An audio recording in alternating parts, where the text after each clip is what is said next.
fact that Justin Fields, is he going or he can't go? What do you think? Is he going Sunday? What are you hearing I about would be Chicago? really surprised based on everything I know if he is going to go, which means that it's probably or is going to be the undrafted rookie from Shepherd, Tyson Bagent, getting his first NFL start, it's a remarkable story on Bagent because he if you look at his numbers, it's astronomical production. He thought about transferring to a Division I program last year, but decided, you know what, I'm going to finish it out here, finish it out at Shepherd.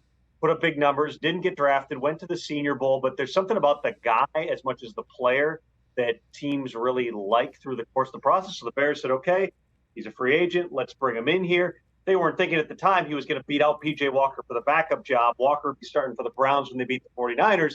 Bagent would be starting this week going up against whoever it is and whoever the Raiders are starting at quarterback. But here we are, and a big opportunity for Tyson Bagent this week. And then, you know, if he performs well enough, Tom, it's entirely possible that we won't have to constantly mention who his dad is every time we talk about Tyson. Travis, let me get this right, 17-time arm wrestling world champion.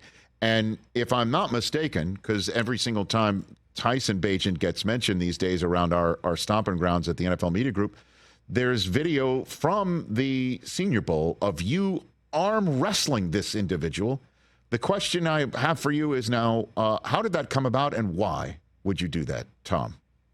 All great questions, Rich. Thank you. It started out because I was in an establishment in Mobile early in the week and ran into Tyson Bagent's agent who was like, oh, do you want to meet his dad? And he, of course, is the 27-time arm wrestling world champion. He started out as a lefty, which there aren't many lefties, but then he also switched to righty. Why not? So he won titles with both arms. It's very impressive. So it's like Mickey we started Mantle talking about it. I think Ian Rappaport actually suggested, hey, you guys should arm wrestle on TV. But we get to like late in the week. It's Thursday. We're like trying to spice things up on TV. And they're like, hey, is the dad there? Let's do this. So he walked down, and you'd think he'd been rehearsing the script for a month. He had the whole thing and like all the smack that he was going to talk throughout all of it.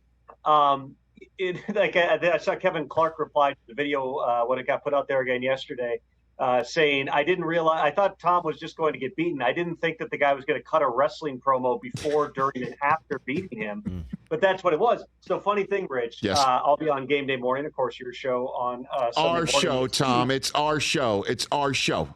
I like to think of it as your show, okay. But sure, bring me into the mix.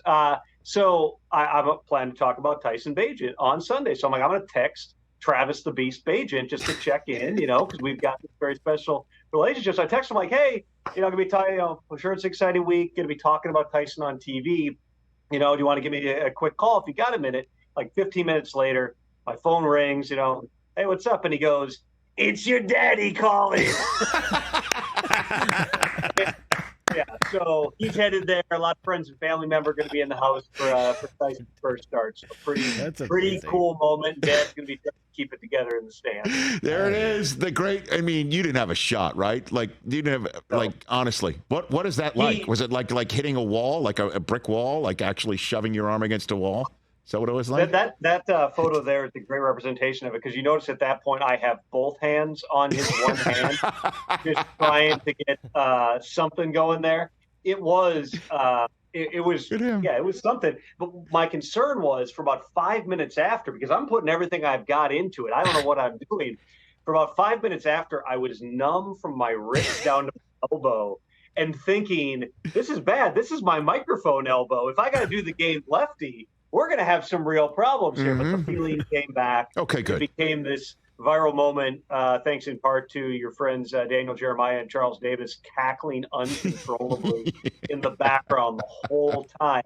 You would never think, though, too, when you walk away from that week. And I talked to scouts after, coaches who were like, Bagent threw it okay. But it wasn't like, wow, he blew everybody away. He had a pretty solid week. With those guys, you just never know. Are they going to get that opportunity? Is it going to line up for them? Are they going to kick around and get cut 100 times over the next 5 years?